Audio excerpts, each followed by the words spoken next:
Anak yang kematian ayah. Masa saya masih berusia 4 tahun, ayah saya telah wafat. Dia telah meninggalkan saya sebelum saya kenal siapa dia dan betapa rupanya. Hanya di dinding masih saya dapati gambarnya. Gambar semasa ia masih muda, gagah, dan manis. Ia meninggalkan saya dan ibu di dalam keadaan yang sangat melarat. Rumah tempat kami tinggal hanya sebuah rumah kecil yang telah tua, yang lebih pantas kalau disebut gubuk atau dangau. Kemiskinan telah menjadikan ibu putus harapan memandang kehidupan dan pergaulan dunia ini, karena tali tempat tergantung sudah putus dan tanah tempat berpijak sudah terban. Hanyalah saya yang tinggal jerat semata, tempat dia menggantungkan pengharapan untuk zaman yang akan datang, zaman yang masih gelap. Meskipun masa itu ibu masih muda, dan ada juga 2-3 orang dari kalangan saudagar-saudagar atau orang-orang berpangkat yang memintanya menjadi istri, tetapi semuanya telah ditolaknya dengan perasaan yang sangat terharu. Hatinya masih belum lupa kepada almarhum ayah. Semangatnya boleh dikatakan telah mengikuti ke pekuburan. Di waktu malam, ketika akan tidur, kerap kali ibu menceritakan kebaikan ayah semasa beliau hidup. Ia seorang terpandang dalam pergaulan dan amat besar cita-citanya jika saya besar akan menyerahkan saya masuk ke sekolah supaya menjadi orang yang terpelajar. Masa itu, daun sedang rimbun, bunga sedang berkembang, dan buah sedang lebat.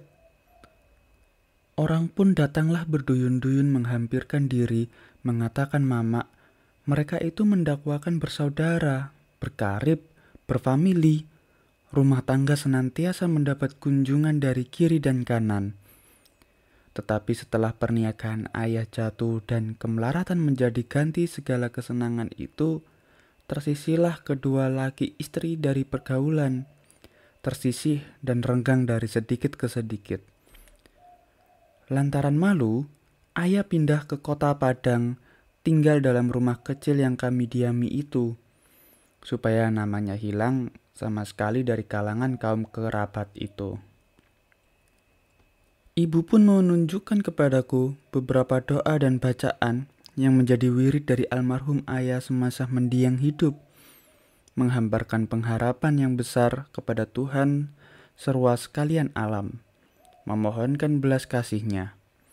Karena di dalam umur yang semuda itu telah ditempa sengsara yang tiada berkeputusan, tidaklah sempat saya meniru meneladan teman sesama anak-anak. Di waktu teman-teman bersukaria, bersenda gurau, melepaskan hati yang masih merdeka, saya hanya duduk dalam rumah di dekat ibu, mengerjakan apa yang dapat saya tolong.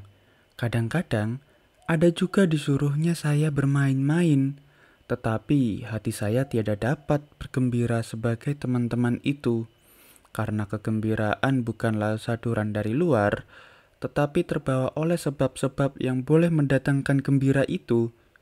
Apalagi kalau saya ingat bagaimana dia kerap kali menyembunyikan air matanya di dekat saya, sehingga saya tak sanggup menjauhkan diri darinya. Setelah saya agak besar, saya lihat banyak anak-anak yang sebaya saya menjajakan kue-kue. Maka saya mintalah kepadanya supaya dia sudi pula membuatkan kue-kue itu. Saya sanggup menjualkannya dari lorong ke lorong, dari satu beranda rumah orang ke beranda yang lain. Mudah-mudahan dapat meringankan agak sedikit tanggungan yang berat itu. Permintaan itu terpaksa dikabulkannya, sehingga akhirnya saya telah menjadi seorang anak penjual kue yang terkenal. Hatinya kelihatan duka memikirkan nasib saya. Anak-anak yang lain di waktu pagi masuk bangku sekolah, saya sendiri tidak. Laba penjualan kue-kue itu hanya cukup untuk makan sehari-hari. Orang lain pun tak ada tempat meminta bantu. Sakit, senang adalah tanggungan sendiri. Umur saya telah masuk 6 tahun. Setahun lagi sudah mesti menduduki bangku sekolah. Walaupun sekolah yang semurah-murahnya, sekolah desa misalnya, tetapi yang akan menolong dan membantu tak ada sama sekali. Tetapi ibu kelihatan tidak putus harapan. Ia berjanji akan berusaha supaya kelak saya menduduki bangku sekolah, membayarkan cita-cita almarhum suaminya yang sangat besar angan-angannya, supaya kelak saya menjadi orang yang terpakai dalam pergaulan hidup. Masa setahun lagi ditunggunya dengan sabar.